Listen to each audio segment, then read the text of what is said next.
പാഠം 738. കളി കാര്യമായപ്പോൾ.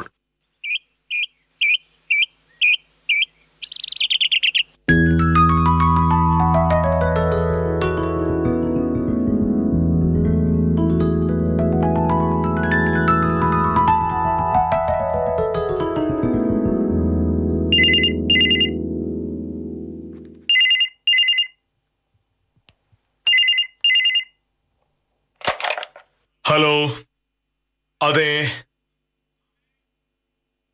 കൊടുക്കാം. ഭാമേ,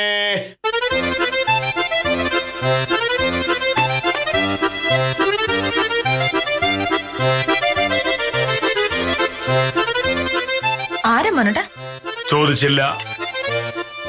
ഹലോ, ആ സത്യപാല, ഇതെന്താ രാവിലെ? ഇന്നോ? ഇന്ന് ലീവാന്ന് ഇന്നലെ പറഞ്ഞതല്ലേ?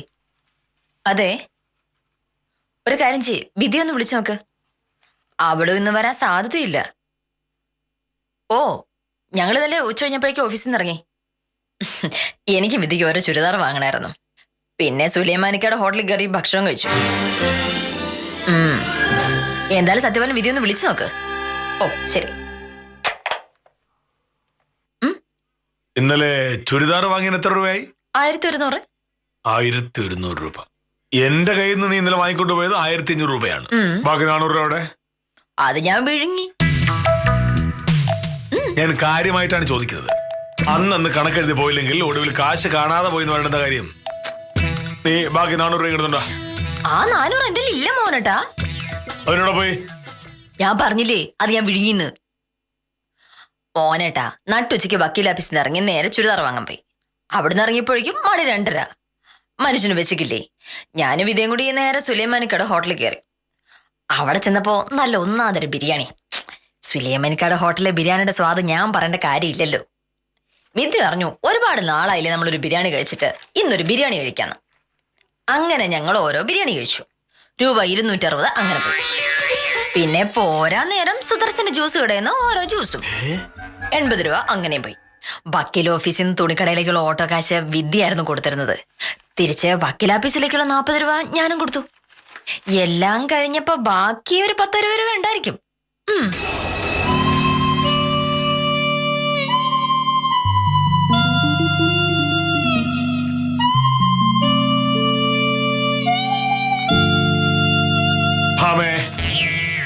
പണം ചെലവാക്കുന്ന കാര്യത്തിൽ പണ്ടേ നിനക്ക് ഒരു നിയന്ത്രണവുമില്ല. ഇങ്ങനെ തോന്നും പോലെ ധൂർത്തടിച്ചാൽ ഒടുവിൽ നമ്മുടെ അവസ്ഥ എന്താവും? ഒരു ബിരിയാണി കഴിച്ചു തന്നെയാണോ മോഹനേട്ടൻ ഇങ്ങനെ ധൂർത്തെന്നൊക്കെ പറയണത്? ബിരിയാണി മാത്രമല്ലല്ലോ, ജ്യൂസ് കുടിച്ചില്ലേ? ഒരു ബിരിയാണി ഒരു ജ്യൂസും, ഇതാണ് ഇത്ര വലിയ ധൂർത്ത്? നീ എല്ലാ ദിവസവും ഇവിടുന്ന് ഉച്ച ഊണ് ചോറ്റുപാത്രത്തിലാക്കി കൊണ്ടുപോകാറുണ്ടല്ലോ. ഉച്ചക്ക് അത് കഴിച്ചിട്ട് പിന്നെ ബിരിയാണി കൂടെ കഴിക്കൂ. ഉച്ചയ്ക്ക് ചോറുണ്ടെ പിന്നെ ബിരിയാണി കഴിക്കേണ്ട കാര്യം ഉണ്ടായിരുന്നില്ല. പക്ഷെ ഞാൻ ഇന്നലെ ഉച്ചയ്ക്ക് ചോറ് കൊണ്ടുപോയില്ലല്ലോ. എന്തായാലും ഉച്ചയ്ക്ക് പുറത്തു പോകണം. അപ്പൊ പിന്നെ പുറത്തുനിന്ന് കഴിക്കാന്ന് വിധി പറഞ്ഞു. ഓ, അപ്പൊ ചുരുക്കി പറഞ്ഞാൽ വിദ്യാലക്ഷ്മിയുടെ ഇഷ്ടത്തിനാണ് നീ പുറത്തുനിന്ന് ഭക്ഷണം കഴിച്ചത്. അപ്പൊ പിന്നെ പൈസയും വിദ്യാലക്ഷ്മി കൊടുക്കണമായിരുന്നു. ഇങ്ങനെയൊക്കെ പറയാൻ പറ്റുമോ മോനട്ടാ? 2 ആത്മാർത്ഥ സുഹൃത്തുക്കൾ അവർ ഒരുമിച്ച് ഒരു ഹോട്ടലിൽ കയറി ഭക്ഷണം കഴിക്കുന്നു. അവിടെ പണം കൊടുക്കുന്ന ആരാണെന്നൊക്കെ ആലോചിച്ച് തറക്കേണ്ട വല്ല കാര്യമുണ്ടോ? ഉണ്ടല്ലോ. നമ്മുടെ പൈസ നമ്മൾ അധ്വാനിച്ചുണ്ടാക്കുന്നതാണല്ലോ. ഒരു പ്രയോജനമില്ലാത്തൊരു കാര്യത്തിന് വേണ്ടി വാരിക്കോരി ചെലവാക്കുന്നത് ശരിയല്ലല്ലോ. ഇവിടുന്ന് ഉച്ചയൂണ് ഒരു ചോറ്റുപാത്രത്തിലാക്കി കൊണ്ടുപോയിരുന്നെങ്കിൽ ആ ചെലവുണ്ടാകുമായിരുന്നോ? ഇല്ല. ശരി, അതങ്ങ് പോട്ടെ, ഒരു ദിവസം ചെയ്യില്ലെന്ന് വെക്കാം. പക്ഷേ വിദ്യാലക്ഷ്മിയുടെ ഇഷ്ടപ്രകാരം ബിരിയാണി കഴിക്കാൻ പോയിട്ട് അതിന്റെ പൈസ നീ കൊടുത്തത് തീർത്തും അനാവശ്യമായി പോയി. പിന്നെ എന്തായിരുന്നു മോനട്ടാ ഞാൻ വേണ്ടത്? ഞാൻ കൊടുത്തത് ബിരിയാണിയുടെ കാശ് വിദ്യ കൊടുത്തേന്ന് കരുതി മിണ്ടായിരിക്കണായിരുന്നോ? വേണ്ട, അവിടെ വെച്ച് നീ പണം കൊടുത്തോളൂ. പക്ഷേ പുറത്തിറങ്ങി കഴിയുമ്പോ വിദ്യ നീ കഴിച്ച ബിരിയാണിയുടെ പൈസ എന്ന് ചോദിച്ചു മേടിക്കണമായിരുന്നു. അതല്ലേ മര്യാദ. ഇതെങ്ങനെ മര്യാദ ആവുന്നത്? ഒരുമിച്ച് ജോലി ചെയ്യുന്നവർ ഒരുമിച്ച് ഭക്ഷണം കഴിച്ചാൽ അതിന്റെ പൈസ പങ്കിട്ട് വാങ്ങിയോ? എന്താ കുഴപ്പം? ശിശുപാലൻ പലപ്പോഴും വില്ലേജ് ഓഫീസിലേക്ക് ചായ വാങ്ങിക്കൊണ്ടുവരാറുണ്ട്. ശിശുപാലനും കാഞ്ചനയും സ്വയംപ്രഭയൊക്കെ ആ ചായ കുടിക്കും. പക്ഷേ ഞാൻ എന്റെ ചായയുടെ പൈസ മാത്രമേ കൊടുക്കൂ. മോഹനേട്ടൻ അങ്ങനെ ചെയ്തില്ലെങ്കിലേ നമ്മൾ അത്ഭുതപ്പെടാനുള്ളൂ. ഇന്ത്യയിലെ തന്നെ ഏറ്റവും വലിയ പിശുക്കനാണല്ലോ മോഹനേട്ടൻ. എന്നാൽ എനിക്ക് അങ്ങനെ നാണം കെടാൻ പറ്റില്ല. അത്തരം വൃത്തിയായിട്ടുള്ള കാണിച്ചിട്ടുണ്ടെങ്കിൽ എനിക്ക് പിന്നെ വിദ്യയുടെ മുഖത്ത് നോക്കണ്ടേ? നീ പറയുന്ന കേട്ട ഈ വിദ്യാലക്ഷ്മി ആള് ഭയങ്കര മാന്യാണെന്ന് തോന്നുമല്ലോ. രണ്ടുപേർ ഒരുമിച്ച് ഭക്ഷണം കഴിച്ചിറങ്ങും. കഴിച്ച ബിരിയാണിയുടെ കാശ് നീ കൊടുക്കുന്നു. അത് കഴിഞ്ഞ് ജ്യൂസ് കുടിക്കാൻ കഴിയപ്പോ അതിന്റെ പൈസ നീ കൊടുത്തെന്തിനാ? നിന്റെ വിദ്യാലക്ഷ്മി അത്ര അന്തസ്സുള്ളവരായിരുന്നെങ്കിൽ ആ ജ്യൂസിന്റെ പൈസ അവളോട് കൊടുക്കില്ലായിരുന്നോ? എന്തിന്റെ സൂക്കടാണ് ഇങ്ങനെ ഭക്ഷണം കഴിച്ചതിനെ വെള്ളം കുടിച്ചതിനൊക്കെ കണക്ക് പറയാൻ മോഹൻ നാണമില്ലേ? സ്കൂളിൽ പഠിക്കുന്ന കാലത്ത് എന്റെ അച്ഛൻ പോലും എന്നോട് ഇങ്ങനെ കണക്ക് ചോദിച്ചിട്ടില്ല. അങ്ങനെ ചോദിക്കാത്തവനാ നീ ഇങ്ങനെ ദൂരത്ത് ശീലിച്ചത്. ഇനി മേൽ നിനക്ക് 10 രൂപ തല്ലേ? അതായിരുന്നു നോക്ക്. എനിക്ക് ആഫീസ് പോകുന്നേരായി.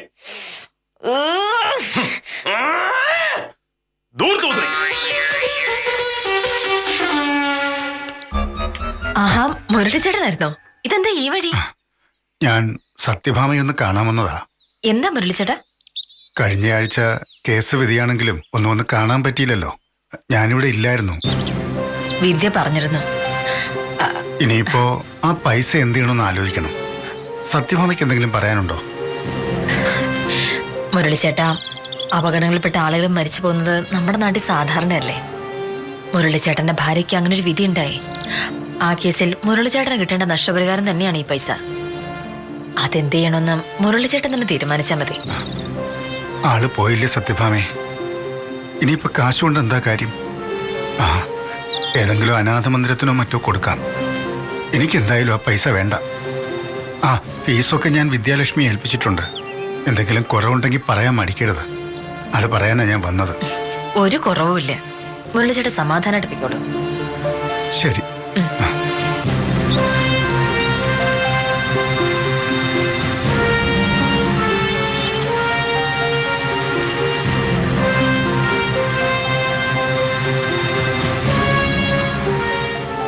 ആരായിരുന്നു? അത് മോഹനേട്ടൻ അറിയില്ല. എന്റെ ഒരു കക്ഷിയാ മുരളിച്ചേട്ടൻ.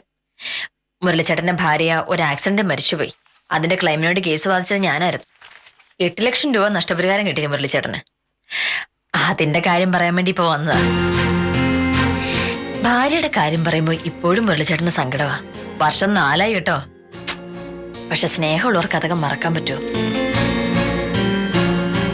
ഞാനെങ്ങനെ മരിച്ചു പോയിട്ടുണ്ടെങ്കിൽ മോഹനേട്ടൻ അത്രയും വിഷമം തോന്നുന്നു? ഞാനെങ്ങനെ മരിച്ചു പോയിട്ടുണ്ടെങ്കിൽ മോഹനേട്ടൻ അത്രയും വിഷമം തോന്നുവെന്ന്? ഒരിക്കലുമില്ല. നീ മരിച്ചുപോയാൽ അത്രയും നല്ലതെന്ന് ഞാൻ കരുതൂ. കാരണം ഇങ്ങനെ പണം ധൂർത്തടിച്ച് കുടുംബം നശിപ്പിക്കുന്ന ഒരാൾ ഇല്ലാതിരിക്കുന്നതാ നല്ലത്. ഇതൊക്കെ ചുമ്മാ പറയാൻ കൊള്ളാന്നല്ലേ മോനേട്ടാ. പക്ഷെ ഞാനെങ്ങാനും ഇല്ലാതായി പോലെ അറിയാം അപ്പൊ അതിന്റെ ഒരു പ്രയാസം. എന്ത് പ്രയാസം? ഒരു പ്രയാസവും ഇല്ല. നിന്നെ കല്യാണം കഴിക്കുന്നതിന് മുമ്പ് ഞാൻ വളരെ സ്വസ്ഥമായും സമാധാനമായിട്ടും ജീവിച്ചതാ. ഞാൻ അധ്വാനിച്ചുണ്ടാക്കുന്ന പണം അനാവശ്യമായി ചെലവാക്കാതെ ഭദ്രമായി സൂക്ഷിച്ചു വെച്ച് ഒരു പ്രശ്നമില്ലാതെ ജീവിക്കുകയായിരുന്നു. പക്ഷെ നീ വന്നു കയറിയ അന്ന് തുടങ്ങി ധൂർത്ത്. ഭാര്യയെക്കാട്ടിലും കാശിനെ സ്നേഹിക്കുന്നവർക്ക് അങ്ങനെ പലതും തോന്നും. സത്യം പറ, എനിക്ക് എന്തെങ്കിലും പറ്റി ഞാനങ്ങ് മരിച്ചു പോയെന്നിരിക്കട്ടെ. അതിന്റെ പേര് കുറേ പൈസ മോഹനേട്ടന് നഷ്ടപരിഹാരം കിട്ടുമ്പോ മോഹനേട്ടന് സങ്കടം തോന്നുവോ സന്തോഷം തോന്നുവോ? നീ സത്യസന്ധമായ ഒരു ഉത്തരമാണോ പ്രതീക്ഷിക്കുന്നത്? സത്യസന്ധമായ ഉത്തരം. നീ മരിച്ചുപോയി എന്നറിയുന്ന നിമിഷം എനിക്ക് തോന്നുന്നത് ഭയങ്കര സന്തോഷമായിരിക്കും. ഒന്നാമത് എന്റെ മനസ്സമാധാനം കെടുത്താൻ നീ പിന്നെ വരില്ലല്ലോ എന്ന ചിന്ത. രണ്ടാമത് എന്റെ പണം ധൂർത്തടിച്ച് കളയില്ലല്ലോ എന്ന ആശ്വാസം. അത് കഴിഞ്ഞ് കുറെ നാള് കഴിഞ്ഞ് നഷ്ടപരിഹാരത്തിന്റെ പേരിൽ കുറെ കാശും കൂടെ കിട്ടിയ എനിക്ക് ആദ്യം ഭയങ്കര സന്തോഷമായിരിക്കും. ശരിക്കും പറഞ്ഞ ഒരു വെടിക്ക് 2 പക്ഷി എന്ന് പറഞ്ഞ പോലല്ലേ അത്? മോഹനേട്ടൻ ഇങ്ങനെയെല്ലാം പറയുമെങ്കിലും അതൊന്നുമല്ല മോഹനേട്ടന്റെ മനസ്സിലുള്ള കാര്യം എനിക്ക് അറിഞ്ഞൂടെ. മോഹനേട്ടൻ ഈ മനസ്സ് നിറയെ എന്നോടുള്ള ഭയങ്കര സ്നേഹമല്ലേ? ഭാമേ, നിനക്ക് എന്ത് വേണമെങ്കിലും പറയാനുള്ള സ്വാതന്ത്ര്യമുണ്ട്. പക്ഷേ ഞാൻ അധ്വാനിച്ചുണ്ടാക്കിയ പൈസ കൊണ്ട് വിദ്യാലക്ഷ്മിക്ക് ബിരിയാണി മേടിച്ചു കൊടുത്ത നിന്നോട് എനിക്ക് ഒരു സ്നേഹം എന്നുള്ളതാണ് സത്യം. ഉറപ്പാണോ? അതെ. ചുരുക്കി പറഞ്ഞ മോഹനേട്ടന്റെ കാശ് തന്നെയാണ് വലുത് നിന്നേക്കാൾ. എങ്കിൽ ഞാൻ എന്റെ പാട്ടിന് പോയേക്കാം. പൊയ്ക്കോ. വെറുതെ ഇങ്ങനെ ഇത്തരം കാര്യങ്ങൾ പറഞ്ഞ് പേടിപ്പിക്കാൻ നോക്കല്ലേ. ഇതിലൊന്നും ഞാൻ പേടിക്കില്ല. നിനക്ക് അപകടം പറ്റും, മരിച്ചു പോകും എന്നൊക്കെയുള്ള നമ്പറുകൾ ഇറക്കി എന്റെ മനസ്സ് മാറ്റാമെന്ന് കരുതണ്ട. എന്നാൽ എന്റെ 350 രൂപ ഇത് ഏത് കണക്കിപ്പെടുത്തുമെന്ന്. അതാരണാവോ അടുത്തത്? പോയി കൂടെ അങ്ങോട്ട്. അത് ഞാൻ തന്നെ വേണോ? അയ്യോ ഞാൻ പൊക്കോളാവേ. 350 രൂപ കൊണ്ട് കളഞ്ഞു വന്നിരിക്കുന്നു. ആരാ? എന്റെ പേര് സതീശൻ. ഞാൻ ഗ്യാസ് ഏജൻസിന്ന് വരുന്നതാ. എന്താ കാര്യം? ഏജൻസിയുടെ കീഴിലുള്ള എല്ലാ അടുപ്പും ഗ്യാസ് കുറ്റിയും പരിശോധിക്കാൻ തീരുമാനിച്ചിരിക്കുക. ലീക്ക് വല്ലതും ഉണ്ടോ ചേച്ചി? അങ്ങനെയൊന്നും തോന്നിയിട്ടില്ല. ലീക്ക് ഉണ്ടെങ്കിൽ അറിയാൻ പറ്റുമല്ലോ. എന്തായാലും വന്നതല്ലേ, ഒന്ന് കേറി നോക്കിട്ട് പോയിക്കോളൂ. ഗ്യാസ് ഏജൻസി മോനോട്ടാ. ഗ്യാസ് ലീക്ക് ചെയ്യുന്നുണ്ടോ നോക്കാൻ വേണ്ടി വന്നതാ. ഗ്യാസ് ലീക്ക് ചെയ്യുന്നുണ്ടെങ്കിൽ നമ്മൾ അങ്ങോട്ട് വിളിച്ച് പറയാമല്ലോ. എന്തിനാ ഇങ്ങോട്ട് കയറുന്നേ? എന്തായാലും വന്നില്ലേ, ഒന്ന് കേറി നോക്കട്ടെ. ഇതിന്റെ പേര് പൈസ വാങ്ങാനാണ് പരിപാടി. എനിക്ക് നടക്കില്ല. ഞാൻ 10 പൈസ തരില്ല. പൈസ ഒന്നും വേണ്ട സാർ. ഇറങ്ങുന്നു. പൊയ്ക്കോളൂ. എന്താ പേരെന്നാ പറഞ്ഞേ? സതീശൻ. ഇതായിരിക്കുന്നു ഗ്യാസ് കുറ്റി. നിങ്ങളിങ്ങനെ അങ്ങോട്ട് അന്വേഷിച്ച് പോയി പരാതി തീർക്കുന്ന പരിപാടിയൊക്കെ എന്ന് തുടങ്ങി? അല്ല, ഒരുപാട് സ്ഥലത്ത് ലീക്ക് ഉണ്ടായി അപകടം ഉണ്ടാവുന്നുണ്ടേ. ലീക്കുള്ള കാര്യം വീട്ടുകാർ അറിയാത്തതാ പ്രശ്നം. എനിക്ക് അപ്പുറത്തേക്ക് പോലോ. പൊയ്ക്കോ.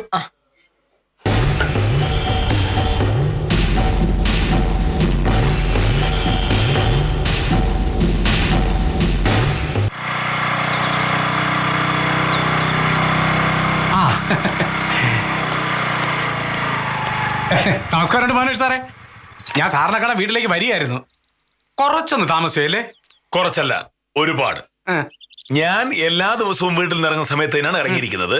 9 മണിക്ക് വരാമെന്ന് പറഞ്ഞ ഉത്തമൻ 9:38 വന്നില്ല. എങ്ങനെ കാണാനാണ് സാറേ? നമ്മുടെ വാട്ടർ അതോറിറ്റിയിലെ അയ്യപ്പ സാറിനെ വീടിന്റെ മുമ്പിൽ വെച്ച് കണ്ടു. അയ്യപ്പ സാറിന്റെ ഭാര്യ ആശുപത്രിയിൽ നിന്ന് തിരിച്ചു വന്നതിന് ശേഷം അവരെ പോയെന്ന് കണ്ടില്ലല്ലോ. നമ്മളൊന്നും അന്വേഷിച്ചു പോലുമില്ല എന്നൊരു തോന്നൽ അവർക്ക് ഉണ്ടാവാൻ പാടില്ലല്ലോ. അതുകൊണ്ട് അവിടെ ഒന്ന് കയറി. അയ്യപ്പ സാറിന്റെ ഭാര്യക്ക് എന്താ അസുഖം? അത് ശരി. അപ്പൊ ഗോമതി ചേച്ചിക്ക് പറ്റിയൊന്നും സാർ അറിഞ്ഞില്ലേ? ഇല്ല. എന്റെ സാറേ, സാർ അപ്പൊ ഈ നാട്ടിലൊന്നും അല്ലേ ജീവിക്കുന്നത്? ഗോമതി ചേച്ചി ഒരാഴ്ചയായിട്ട് ആശുപത്രിയിലായിരുന്നു. എന്താ കാര്യം എന്ന് പറയത്തുമാ? കഴിഞ്ഞ ആഴ്ച ഒരു ദിവസം രാവിലെ അയ്യപ്പ സാർ ആഫീസിൽ പോയിരുന്നപ്പോ ഒരു ചെറുപ്പക്കാരൻ വീട്ടിൽ കയറി വന്നു. ഗ്യാസിന് ലീക്ക് ഉണ്ട് എന്ന് വിളിച്ച് പറഞ്ഞത് കൊണ്ട് നന്നാക്കാൻ വേണ്ടി വന്നതാണ് എന്ന് അവൻ പറഞ്ഞു. ഗ്യാസിന് ലീക്ക് ഉണ്ടായിരുന്നുകൊണ്ട് ഗോമതി ചേച്ചി പറഞ്ഞു, ഓ നീ കയറി നന്നായിക്കോ എന്ന്. ഈ വന്നയാള് അടുക്കളയിൽ കയറി ഗ്യാസ് അടുപ്പും കുറ്റിയൊക്കെ പരിശോധിച്ചു. ഗോമതി ചേച്ചിക്ക് ഒരു സംശയം തോന്നിയില്ല. പക്ഷെ കുറച്ച് കഴിഞ്ഞപ്പോ അടുക്കളയുടെ മൂലയിൽ ചാരി വെച്ചിരുന്ന ഒരു ഇരുമ്പ് വടിയെടുത്ത് ഈ ചെറുക്കൈ ഗോമതി ചേച്ചിയുടെ തലയിൽ ഒരു ഒറ്റയടി. സാറേ, ചേച്ചി ബോധം കൊണ്ട് അവിടെ തന്നെ കിടന്നു. ചെറുക്കൻ വീട്ടിലുണ്ടായിരുന്ന സ്വർണവും പൈസയും എല്ലാം എടുത്തോണ്ട് സ്ഥലം വിട്ടു കളഞ്ഞു. കുറെ കഴിഞ്ഞ് അലക്കിയ തുണിയുമായി അലക്കാരൻ വന്നപ്പോ ഗോമതി ചേച്ചി ദാ കിടക്കുന്ന തറയിൽ ചോരയിൽ കുളിച്ച്. അയാൾ വിളിച്ചു കൂവി നാട്ടുകാരൻ വീട്ടുകാരൻ കൂട്ടി ഗോമതി ചേച്ചി ആശുപത്രിയിലും ആക്കി. തലയിലെ 8 സ്റ്റിച്ചുണ്ട് സാറേ.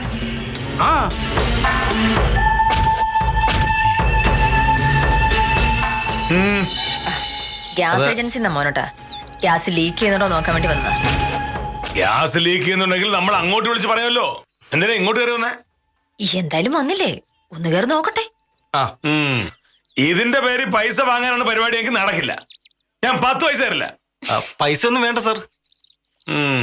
ഇറങ്ങുന്നു. പൊയ്ക്കോളൂ.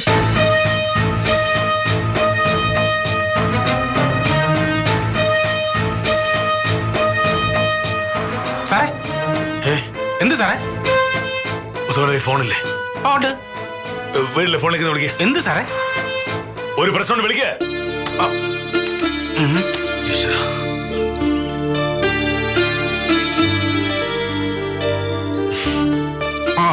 ബില്ലുണ്ട്.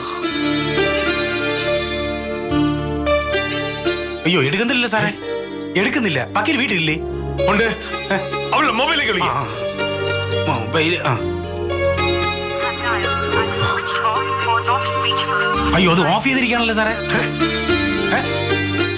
സാറ് വക്കീലിനോട് എന്തെങ്കിലും പറയാൻ മറന്നുപോയാ? അതല്ലുത്തമ. പിന്നെ ഗ്യാസിന് ലീക്ക് ഉണ്ടോന്ന് ചോദിച്ച് ഒരുത്തൻ വീട്ടിൽ വന്നിട്ടുണ്ട്. അയ്യോ, ഞാൻ ഇങ്ങോട്ട് പോകുമ്പോ അവൻ അത് കയറുന്നുണ്ടായിരുന്നു. ഉദവും വണ്ടി തരാം വീട്ടിലേക്ക് ഇവിടെ. നേരത്തെ പറഞ്ഞിരുന്നെങ്കിൽ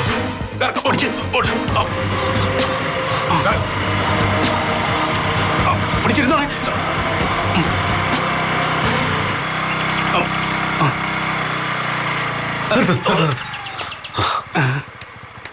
സാറിപ്പോ എന്തോ ചെയ്യാൻ പോന്നേ?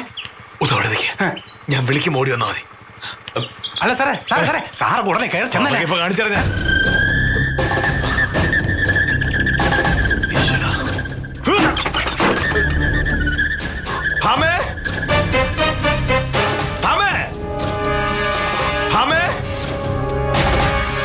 എവിടെ പോയി?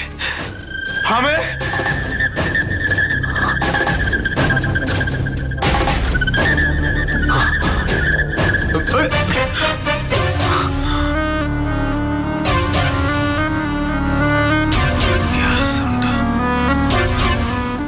അരിഞ്ഞു വെച്ച മലക്കറികൾ അതുപോലെ.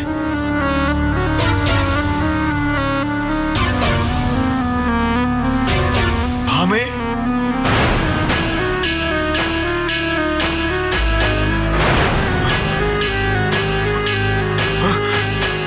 ഹാമേ,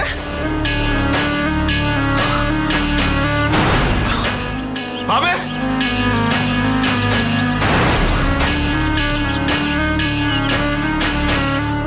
ഹാമേ,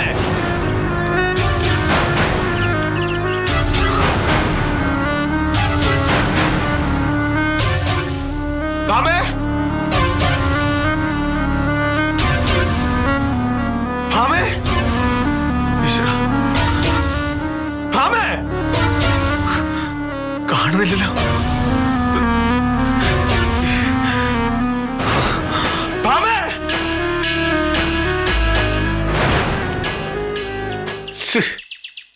സാറിത് ഇവിടെ പോയി? വക്കീല ശബ്ദം കേൾക്കുന്നില്ലല്ലോ.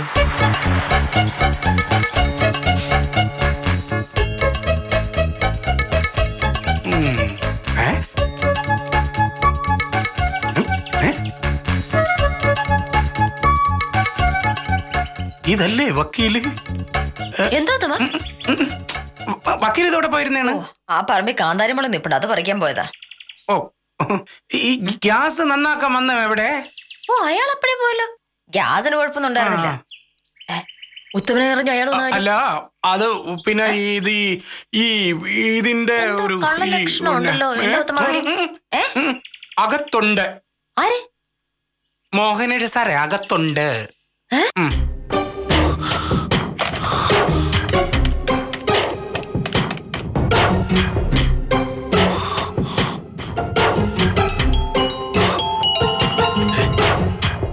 ഇതോടെ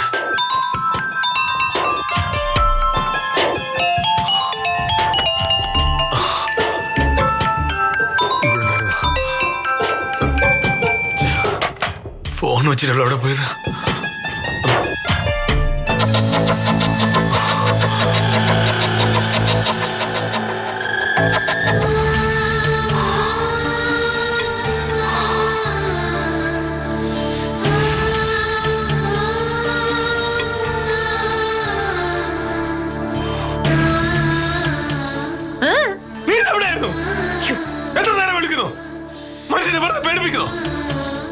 മനസ്സിലായില്ല. എന്താ മനസ്സിലാക്കാൻ? ഇത്ര നേരം വിളിച്ചിട്ട് കിട്ടാൻ ആരെങ്കിലും പേടിക്കില്ലേ? മോഹനേട്ടൻ എന്നത്തെയും പോലെ തന്നെ 9:30 ടൈപ്പ് ഇവിടുന്ന് ആഫീസിലേക്ക് പോയതാണ്. പിന്നെ എന്തിനാണ് ഇങ്ങോട്ട് തിരിച്ചു വന്നത്? മോഹനേട്ടൻ പോയി കഴിഞ്ഞപ്പോ ഞാൻ എന്റെ ജോലിക്ക് പോയി. ഇതാ കാന്താരിമുളക് പറിക്കാൻ പോയതാ. അത് ഇത്ര വലിയ തെറ്റായി പോയോ? മുളക് പറിക്കാൻ പോണേ പറഞ്ഞിട്ട് പോണായിരുന്നു. ഞാൻ എങ്ങനെ പറയും? അതിന് മോഹനേട്ടൻ ഉണ്ടായിരുന്നില്ലല്ലോ. അത് പോട്ടെ, എന്തിനാ ഇപ്പൊ തിരിച്ചു വന്നത്? അതെനിക്ക് മനസ്സിലായില്ലല്ലോ. ഫയൽ എടുക്കാൻ മറന്നുപോയി. അതെടുക്കാൻ വന്നത് എന്നെ കണ്ടില്ല, അതുകൊണ്ടാണ് വിളിച്ചത്. എന്നിട്ട് ആ ഫയല് കിട്ടിയോ? ഫയൽ എടുത്തില്ലല്ലോ. അതേത് ഫയലാണെന്ന് ഉത്തമൻ പറഞ്ഞു. പേടിച്ചു പോയോ? പേടിച്ച് വിറച്ച് പ്രാണനെടുത്ത് കൈ പിടിച്ച് പറന്നു വരുമായിരുന്നെന്ന് ഉത്തമൻ പറഞ്ഞു. അതിന് പേടിക്കായിരിക്കോ? ഗോമതി ചേച്ചി അടിച്ച് വീഴ്ത്തിട്ട് പോയനാ ഇവിടെ വന്നെന്നാ കരുതിയത്. ഗോമതി ചേച്ചിയുടെ തലയിൽ 8 സ്റ്റിച്ച് ഉണ്ടായിരുന്നു. അത് ഗോമതി ചേച്ചിയുടെ കാര്യമല്ലേ? ആ അല്ല, എന്നെ ആ കളനെ അടിച്ചു പിടിച്ചതിന് മോഹനേട്ടൻ എന്താ? ഞാൻ ചത്തുപോയിട്ടുണ്ടെങ്കിൽ മോഹനട്ട് രക്ഷപ്പെട്ടു എന്നല്ലേ പറഞ്ഞത്. പിന്നെ എന്നെ കൊണ്ടൊരു ശല്യം ഉണ്ടാവില്ല, ധൂർത്തില്ല, തർക്കുത്തരം പറയില്ല, പിന്നെ മോഹനട്ട് സമാധാനമായിട്ട് ജീവിക്കുകയും ചെയ്യാം. എനിക്കാണെങ്കിൽ നല്ലൊരു തുകയുടെ ഇൻഷുറൻസ് ഉണ്ട്. ആ കാശ് മുഴുവൻ മോഹനട്ട് കിട്ടുകയും ചെയ്യും. കേട്ടില്ല പോലെ പറഞ്ഞു തുടങ്ങിയത് മോഹനേട്ടൻ തന്നെയല്ലേ?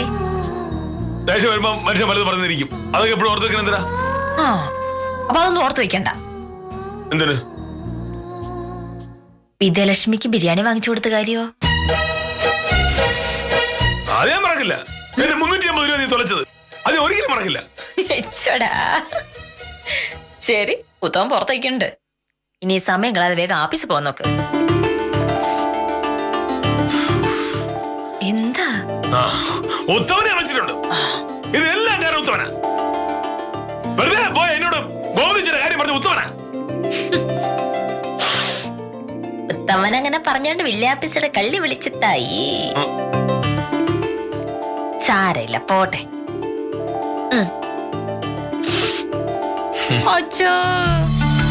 തർക്കിക്കാനും വാശി പിടിക്കാനും ഒക്കെ എളുപ്പമാണ്. പക്ഷെ കാര്യത്തോടടുക്കുമ്പോൾ ഉള്ളിലിരിപ്പ് അറിയാതെ പുറത്തു വന്നു പോകും. സത്യഭാമയ്ക്ക് ഒരു അപകടം ഉണ്ടാകുന്നതിനെ പറ്റിയുള്ള ചിന്ത പോലും മോഹനകൃഷ്ണന് താങ്ങാനാവില്ല എന്ന് ബോധ്യപ്പെട്ട നിലയ്ക്ക് ഇന്നത്തേക്ക് വിടാം. കാര്യം നിസ്സാരം തുടരുന്നു.